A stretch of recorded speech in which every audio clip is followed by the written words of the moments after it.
The United States is still the most powerful country in the world, but China has been catching up and is now widely regarded as a peer competitor. Its huge population, coupled with its truly remarkable economic growth since the early 1990s, has turned it into a potential hegemon in East Asia. For the United States, which is already a regional hegemon in the Western Hemisphere, another great power achieving hegemony either in East Asia or Europe is a deeply worrisome prospect. Remember that the United States entered both world wars to prevent Germany and Japan from becoming regional hegemons in Europe and East Asia, respectively. The same logic applies today to China in East Asia. Russia is the weakest of the three great powers, and contrary to what many Europeans think, I'm sure many Europeans in this institution, it is not a threat to overrun all of Ukraine, much less Eastern Europe. After all, it has spent the past 3.5 years just trying to conquer the eastern 1/5 of Ukraine. The Russian army is not the Wehrmacht, and Russia is not the Soviet Union during the Cold War or the Chinese in East Asia today. In other words, Russia is not a potential hegemon in Europe. Given this distribution of power, there's a strategic imperative for the United States to focus on containing China and preventing it from dominating East Asia. There is no compelling strategic reason, however, for the United States to maintain a significant military presence in Europe, given that Russia is not a threat to become a European hegemon.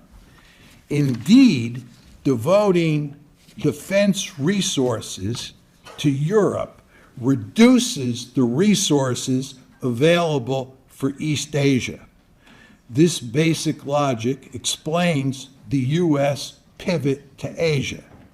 But if a country pivots to one region, it means that it's pivoting away from another region. And of course, that other region that we're pivoting away from is Europe.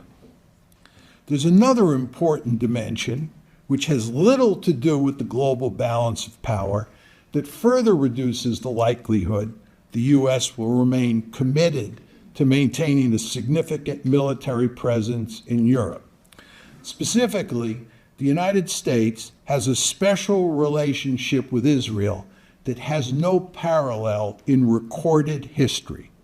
That connection, which is the result of the tremendous power of the Israel lobby inside the United States, not only means that the United States will support Israel unconditionally, but it also means that American forces will be involved in Israel's wars, either directly or indirectly. In short, the United States will continue to allocate substantial military resources to Israel, as well as commit substantial military forces of its own to the Middle East. This obligation to Israel creates an additional incentive to draw down U.S. forces in Europe and push European countries to provide for their own security. The bottom line is that powerful structural forces associated with the shift from unipolarity to multipolarity, coupled with America's peculiar relationship with Israel, have the potential to eliminate the U.S. pacifier from Europe and cripple NATO, which would obviously have serious negative consequences for European security. It is possible, however, to avoid an American exit, which is surely what almost every European leader desires.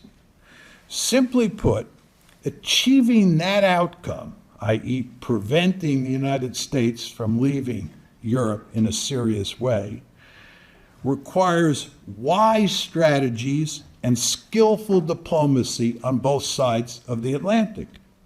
But that is not what we have gotten so far. Instead, Europe and the United States foolishly sought to bring Ukraine into NATO, which provoked a losing war with Russia that markedly increases the odds that the U.S. will depart Europe and NATO will be eviscerated. Let me explain. To fully understand the consequences of the Ukraine war, it's essential to consider its causes, because the reason that Russia invaded Ukraine in February 2022 says a great deal about Russia's war aims and the long-term effects of the war. The conventional wisdom in the West, as all of you know, is that Vladimir Putin is responsible for causing the Ukraine war. His aim, so the argument goes, is to conquer all of Ukraine and make it part of a greater Russia. Once that goal is achieved, Russia will move to create an empire in Eastern Europe, much like the Soviet Union did after World War II. In this story, Putin is a mortal threat to the West and must be dealt with forcefully. In short, Putin is an imperialist with a master plan that fits neatly into a rich Russian tradition. There are numerous problems with this story. Let me spell out 5 of them. First, there's no evidence from before February 2022 that Putin wanted to conquer all of Ukraine and incorporate it into Russia. Again, I want to emphasize, there is no evidence to support the conventional wisdom. Proponents of this wisdom cannot point to anything that Putin wrote or said that indicates he thought conquering Ukraine was a desirable goal, that was a feasible goal, and that he intended to pursue that goal. I want to repeat this. Putin never said that conquering Ukraine was a desirable goal. There's no evidence to support that. There's no evidence that he said he thought it was a feasible goal. And there's no evidence that he said, this is all before February 24th, 2022, that he intended to pursue that goal. When challenged on this point, and as you can imagine, I've had many discussions with people who defend the conventional wisdom, they point to Putin's claim that Ukraine was, quote unquote, an artificial state, and especially to his view that Russians and Ukrainians are one people, which of course is a core theme in his famous July 12, 2021 article that people often reference. These comments, saying that Ukraine is an artificial state, or saying that the Ukrainians and Russians are one people, say nothing about his reason for going to war. In fact, if you read the July 12, 2021 article that he wrote, which I've read many times, there is zero evidence in there that he was bent on conquering Ukraine. And in fact, he said exactly the opposite in that piece. For example, he tells the Ukrainian people, and I'm quoting from that July 12, 2021 article, "You want to establish a state of your own? You are welcome." Regarding how Russia should treat Ukraine, he writes, "There is only one answer with respect. There's only one answer with respect." He concludes that lengthy article with the following words, "And what Ukraine will be, it is up to its citizens to decide." That does not sound like somebody who's bent on conquering Ukraine. In that same 12 July 2021 article, and again in an important speech on February 21st, 2022, this is 3 days before the Russians invaded Ukraine, he wrote, Russia accepts the new geopolitical reality that took shape after the dissolution of the USSR. He reiterated that same point 3 days later on 24 February 22, when he announced that Russia would invade Ukraine. All of these statements are directly at odds with the claim that Putin wanted to conquer Ukraine and incorporate it into a greater Russia. Second, Putin did not have anywhere near enough troops to conquer Ukraine. I estimate that Russia invaded Ukraine with at most 190,000 troops. General Syrskyi, who, as you all know, is now the present commander of the Ukrainian forces, estimates that the Russians invaded Ukraine with 100,000 troops. So John estimates that they invaded with 190,000. Syrskyi estimates that they invaded with 100,000. There is no way that a force numbering either 100,000 or 190,000 could conquer, occupy, and absorb all of Ukraine into a greater Russia.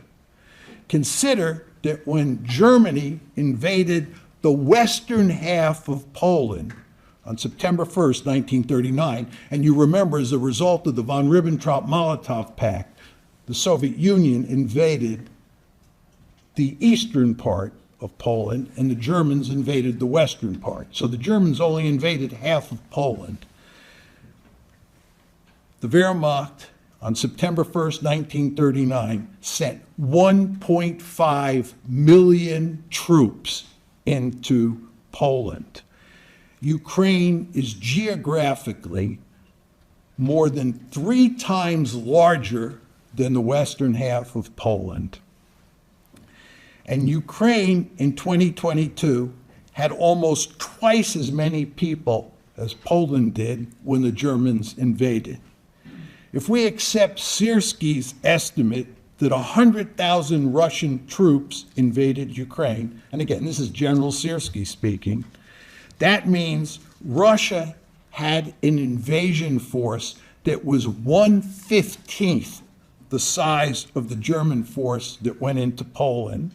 And that small Russian army was invading a country that was much larger than the western half of Poland in terms of both territorial size and population.